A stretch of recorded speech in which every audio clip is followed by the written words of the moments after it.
Hello दोस्तों, आइए आज हम स्टार्ट करते हैं पेट की सीरीज जो बहुत ही इम्पोर्टेंट है और ये सभी क्वेश्चन किसी न किसी एग्ज़ाम में आए हुए हैं। तो आइए चलिए स्टार्ट करते हैं। इससे आपको बहुत फ़ायदा मिलेगा क्योंकि जितने भी क्वेश्चन हैं कहीं ना कहीं किसी न किसी एग्ज़ाम में सभी आए हुए क्वेश्चन हैं, तो ऐसे ही क्वेश्चन एग्ज़ाम में भी आते हैं।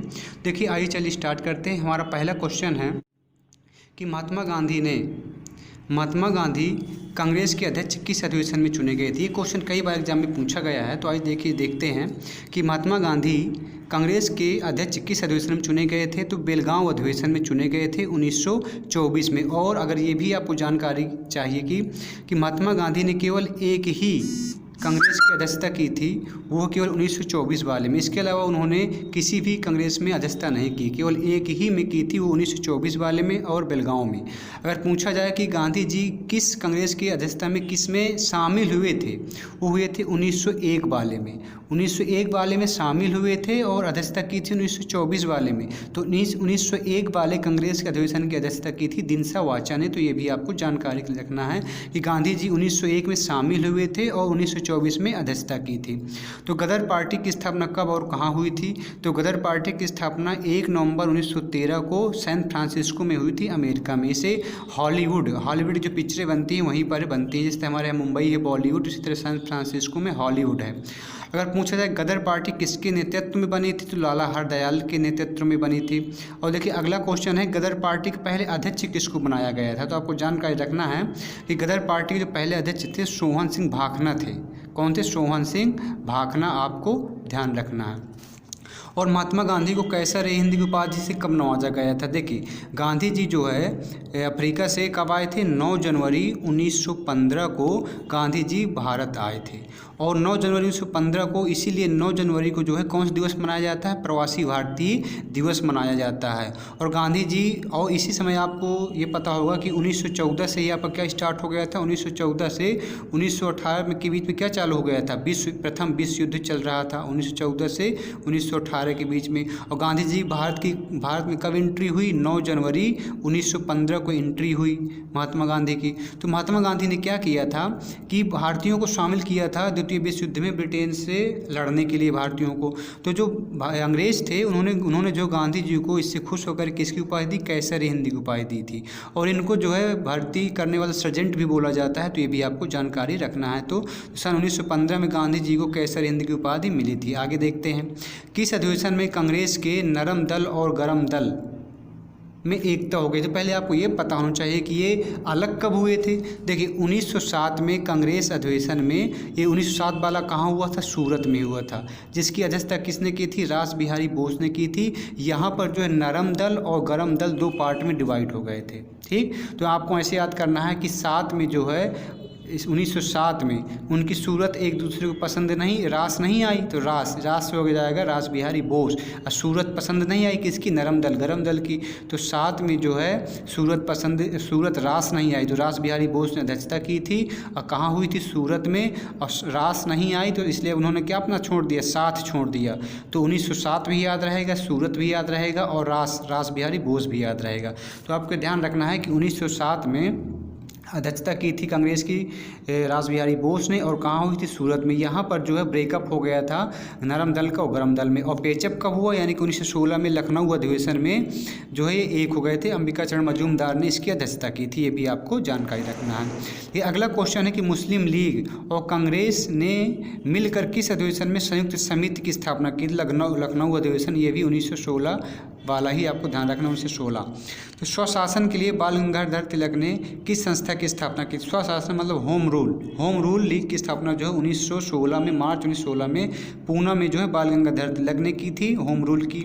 और एनी बेसेंट ने होम रूल लीग की स्थापना कब और कहाँ की थी? तो ये इन्होंने की थी सितंबर 1916 में मद्रास में की थी। ये भी आपको जानकारी रखना है। तो एनी बेसेंट के नेतृत्व में स्थापिका एनी बेसेंट के नेतृत्व में स्थापित होम रूल लीग के प्रथम सचिव कौन थे? अगर प्रथम सचिव पूछे तो जॉर्ज अराउंडेल थे। ये जॉर्ज अराउंडेल का एक बार नाम आप लोगों ने जो 1909 वाले में भी पढ़ा होगा, तो 1909 में जॉर्ज अराउंडेल की सिफारिश पर ही जो ये 1909 का पार्लियामेंट सुधार आया था, उन्हीं की सिफारिश पर ही आया था। ये भी आपको जानकारी रखना देगी।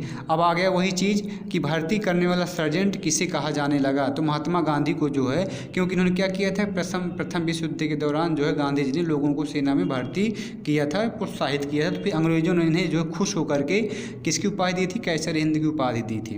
और साबरमती आश्रम की स्थापना किसने की थी? देखिए, साबरमती आश्रम अहमदाबाद में हुई थी। तो पहले इसका जो नाम था सत्याग्रह आश्रम था। क्या नाम था? सत्याग्रह आश्रम नाम से इसकी स्थापना 1916 में हुई थी। फिर इसका नाम क्या कर दिया गया था? साबरमती आश्रम, क्योंकि वहाँ पर साबरमती नदी है। तो 1917 में इसका नाम क्या कर दिया? साबरमती कर दिया गया था, साबरमती आश्रम। तो ये महात्मा गांधी ने की थी, आपको जानकारी रखना है। तो महात्मा गांधी ने साबरमती आश्रम की स्थापना कब और कहाँ की थी? तो वही है 1916 में अहमदाबाद में। पहले सत्याग्रह आश्रम नाम था, फिर बाद में इसका साबरमती कर दिया गया था 1917 में। चंपारण आने के लिए गांधी जी को किसने प्रेरित किया था? आपने सुना होगा कि गांधी जी ने जो पहला आंदोलन शुरू किया था 1917 में शुरू किया था चंपारण में। तो चंपारण इनको किसने बुलाया था, किसने आमंत्रित किया था, किसने प्रेरित किया था? तो उस व्यक्ति का नाम था, किसान नेता थे राजकुमार शुक्ल ने गांधी जी को अवगत कराया बिहार की समस्याओं से। तो गांधी जी वहाँ पर गए थे। तो 1917 में उन्होंने पहला आंदोलन किया था चंपारण आंदोलन, और दूसरा इसके बाद किया था उन्होंने अहमदाबाद मिल आंदोलन 1918 में, और तीसरा भी था 1918 में खेड़ा आंदोलन। तो आपको तीनों याद रखना केक से। तो KCAK, तो सी से हो गया चंपारण, ए से हो गया अहमदाबाद मिल मजदूर आंदोलन, और के से हो गया खेड़ा आंदोलन। तो पहला था 1917 में, 1918 और 1918 दोनों आपको ध्यान रखना है। सत्याग्रह का सर्वप्रथम प्रयोग गांधी जी ने कहाँ किया था? तो दक्षिण अफ्रीका में गांधी जी ने किया था। भारत में सत्याग्रह का सबसे पहला प्रयोग गांधी ने कहाँ किया था? चंपारण बिहार में किया था 1917 में। इसकी चर्चा हम ऊपर कर चुके हैं। और चंपारण आंदोलन कहाँ हुआ था? 1917 में बिहार में हुआ था। गांधी जी शुरुआत की थी, ये भी चर्चा ऊपर कर चुके हैं। अभी चंपारण विद्रोह था 1917 वाला, ये था इसमें क्या, ये भी जानकारी कर लेते हैं। तो इसमें क्या था कि अंग्रेज़ों ने जो है एक ऐसी प्रथा बनाई थी कि 20 गाठा में से तीन कट्ठे मतलब होता है 3/20, यानी 3/20 का मतलब ये है कि अगर आपके पास 20 गाठा है तो 20 गाठा में 3 गाठा में आपको क्या करना है? नील की खेती करना है। तो नील की खेती करने के लिए अंग्रेज़ों ने प्रथा बनाई थी, सभी किसानों के लिए अनिवार्य था कि आपको 20 गाठा में 3 गाठा में आपको क्या करना है? नील की खेती करना ही करना है। तो यही था 3 कट्ठीय प्रथा। इससे वहाँ किसान बहुत प्रताड़ित हो रहे थे, बहुत परेशान थे। तो गांधी जी ने फिर इससे उनको छुटकारा दिलाया था। यही है 3 कट्ठीय प्रथा। तो आप समझ गए होंगे। महात्मा गांधी ने पहली बार भूख हड़ताल किसके समर्थन में किया था? यानी भारत में। और कहाँ किया था? तो 1918 में अहमदा मिल मजदूरों की हड़ताल में समर्थन में किया था पहली बार भूख हड़ताल। कई बार एग्जाम में पूछा गया है, ये भी आपको जानकारी रखना है। फिर 1918 ईस्वी में महात्मा गांधी ने गुजरात के खेड़ा जिले में कौन सा आंदोलन किया था? तो कर नहीं आंदोलन किया था। यानी कि कर किसानों से जो है क्या ले रहे थे? अंग्रेज कर ले रहे थे। तो गांधी जी ने 1918 में खेड़ा आंदोलन चलाया, जैसे उन्होंने कहा कर नहीं आंदोलन का नारा भी दिया था। रॉलेट एक्ट कब आया था? देखिए, रॉलेट एक्ट ये 19 मार्च 1919 को आया था। इसमें क्या था कि किसी भी व्यक्ति को संदेहास्पद व्यक्ति को जो है आप उसमें बिना मुकदमा चलाए और बिना गिरफ्तार किए, बिना वारंट के जो है आप उसको गिरफ्तार करके सीधे जेल में डाल सकते थे। तो ये इसमें प्रावधान था रॉलेट एक्ट में, यानी नो वकील, नो अपील, नो दलील, इस एक्ट का नारा था। तो आपको ध्यान रखना है। और गांधी जी ने रॉलेट एक्ट के विरोध में देशव्यापी हड़ताल कब शुरू की थी? तो 6 अप्रैल 1919 को शुरू की थी। जलियांवाला बाग हत्याकांड कब हुआ था? तो 13 अप्रैल 1919 को हुआ था। और जलियांवाला बाग हत्याकांड हुआ कहाँ था? पंजाब के अमृतसर में हुआ था। तो जलियांवाला बाग है ये किसकी ज़मीन थी? तो जल्ली नामक व्यक्ति की थी। तो आपको ये भी ध्यान देना है। अब देखिए, अगला क्वेश्चन है कि जलियांवाला बाग हत्याकांड का नेतृत्व किसने किया था? तो जनरल डायर ने किया था। और जलियांवाला बाग हत्याकांड के पीछे की वजह क्या थी? डॉक्टर सत्यपाल और सैफुद्दीन किचली की गिरफ्तारी के विरोध में हो रही जनसभा पर जनरल डायर ने आधाधुंध गोलियां चलवाई थी। तो जलियांवाला बाग हत्याकांड की वजह क्या थी? कि जो सत्यपाल थे और सैफुद्दीन किचली थी, इनकी गिरफ्तारी हो गई थी। तो लोग जो इनके विरोध में जनसभा कर रहे थे, तो जनरल डायर ने यहीं पर जो है आधाधुंध गोलियां चलाने का आदेश दे दिया था।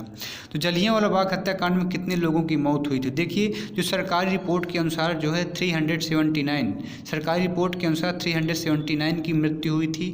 और कांग्रेस समिति के अनुसार लगभग 1000 लोगों की मृत्यु हुई थी। तो ये आपको डाटा याद रखना है। जलियांवाला बाग हत्याकांड में किस भारतीय ने जो है जनरल डायर का सहयोग किया था, ये भी ध्यान देना है, वो हंस राज। तो हंस राज ने जो है जनरल डायर का सहयोग किया था, ये भी ध्यान दीजिएगा।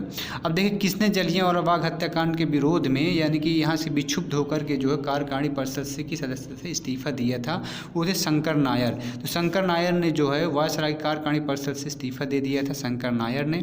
और महात्मा गांधी भी यहाँ से जो है विक्षुब्ध होकर के जो है किसकी केसर हिंद की उपाधि त्याग दी थी। आपको केसर हिंद की उपाधि गांधी जी ने इसी जलियांवाला बाग हत्याकांड के बाद में त्याग दी थी। और आप रविन्द्रनाथ टैगोर ने जो है सर की उपाधि त्याग दी थी। किसकी? सर की उपाधि त्याग दी। तीनों याद रखिएगा। गवर्नर जनरल कार्यकारी परिषद से सदस्य के इस्तीफा दी थी शंकर नायर ने। महात्मा गांधी ने केसर हिंद की उपाधि छोड़ दी थी और सर की उपाधि छोड़ दी थी रविन्द्रनाथ टैगोर ने। किसकी अध्यक्षता में ब्रिटिश सरकार ने जलियांवाला बाग हत्याकांड की 8 सदस्य जांच समिति गठित की थी? तो लॉर्ड हंटर ने। ये भी बहुत इंपॉर्टेंट है, कई बार पूछा गया है कि जो जलियांवाला बाग हत्याकांड हुआ था, जो समिति गठित की गई थी, तो उसके जो मेन अध्यक्ष थे कौन बनाए गए थे? लॉर्ड हंटर बनाए गए थे। जिस जाँच समिति गठन ब्रिटिश सरकार ने किया था उसके सदस्यों में कितने भारतीय बनाए गए थे? या 3 भारतीयों को भी नियुक्त किया गया था। अब देखिए अगला क्वेश्चन है कि कांग्रेस ने किसके नेतृत्व में जलियांवाला बाग हत्याकांड की जांच के लिए एक आयोग गठित किया था? देखिए वहाँ पर अंग्रेजों ने गठित किया था और यहाँ पर कांग्रेस ने अपने हिसाब से गठित किया था। तो मदन मोहन मालवीय और अन्य थे मोतीलाल नेहरू, महात्मा गांधी, 3 लोगों ने जो है 3 लोगों की अध्यक्षता में जो मदन मोहन मालवीय इसके मेन थे, तो गठित की गई थी। और जलियांवाला बाग किस व्यक्ति की संपत्ति थी? तो हम चर्चा कर चुके हैं, जल्ली नामक व्यक्ति की संपत्ति थी। अगला क्वेश्चन है कि खिलाफत आंदोलन किसके खिलाफ शुरू हुआ था? देखिए इसके थोड़ी सी चर्चा कर लेते हैं कि एक तुर्की, आपने नाम सुना होगा तुर्की एक देश है, मित्र राष्ट्र। तो वहाँ पर क्या हुआ था? वहाँ पर एक खलीफा का पद हुआ करता था। किसका? खलीफा का पद हुआ करता था। तो ये खलीफा मुसलमानों के लिए एक बहुत बड़ा पद हुआ करता है। तो अंग्रेज़ों ने क्या किया कि इस खलीफा को पद को हटाने का प्रावधान किया। तो जो वहाँ के मुसलमान थे, उन्होंने इसका विरोध किया। और जब विरोध किया तो अब हमारे देश के मुसलमानों ने भी इसका विरोध करना शुरू किया। तो ये जो खिलाफत आंदोलन था, तो हमारे भारत में इसी का नाम किसके खिलाफ? अंग्रेज़ों के खिलाफ शुरू हुआ खिलाफत आंदोलन। तो इसका मौका पाकर गांधी जी ने जो है किसका सपोर्ट किया? मुसलमानों का सपोर्ट किया। वो समझ गए थे कि यहाँ पर हमारे लिए एक बहुत अच्छा मौका है, अगर हम मुसलमानों का सपोर्ट करेंगे तो मुसलमान खुश भी हो जाएंगे और हमारा काम भी हो जाएगा। तो इसलिए महात्मा गांधी ने जो है यहाँ पर भारत में खिलाफत आंदोलन की शुरुआत की। तो ये आपको जानकारी रखना है थोड़ा सा। खिलाफत आंदोलन किसके समर्थन में किया गया? तो चर्चा कर चुके हैं कि तुर्की में जो खलीफा का पद हुआ करता था, मुसलमानों ने इसका आंदोलन किया था क्योंकि अंग्रेज जो खलीफा के पद को समाप्त करना चाहते थे। अब पूरे देश में खिलाफत दिवस कब मनाया गया था? तो 19 अक्टूबर 1919 को मनाया गया था। अगला क्वेश्चन है कि हिंदू और मुसलमानों की संयुक्त कॉन्फ्रेंस की अध्यक्षता महात्मा गांधी ने कब की थी? तो 23 नवंबर 1919 को की थी। तो यही खिलाफत आंदोलन की जो अध्यक्षता थी तो इसी की थी। तो 23 नवंबर 1919 को गांधी जी ने की थी। अगला क्वेश्चन है कि असहयोग आंदोलन कब शुरू हुआ था? तो 1 अगस्त 1920 को शुरू हुआ था। कई बार एग्जाम में पूछा गया है कि असहयोग आंदोलन कब शुरू हुआ था? तो 1 अगस्त 1920 को शुरू हुआ था। जय हिंद दोस्तों, ऐसे वीडियो देखने के लिए हमारे चैनल स्टडी मेक्स फ्यूचर को लाइक करें, सब्सक्राइब करें और कमेंट करके ज़रूर बताएं कि आपको वीडियो कैसा लगा। ऐसे वीडियो आपको प्रोवाइड किए जाएंगे। ये जब तक शुरू रहेगी सीरीज, जब तक पेट का एग्ज़ाम नहीं हो जाता है। ये बहुत इंपॉर्टेंट सीरीज है क्योंकि इसमें वो सभी क्वेश्चन हैं जो कहीं ना कहीं एग्ज़ाम में आए हुए हैं। चलिए, जय हिंद।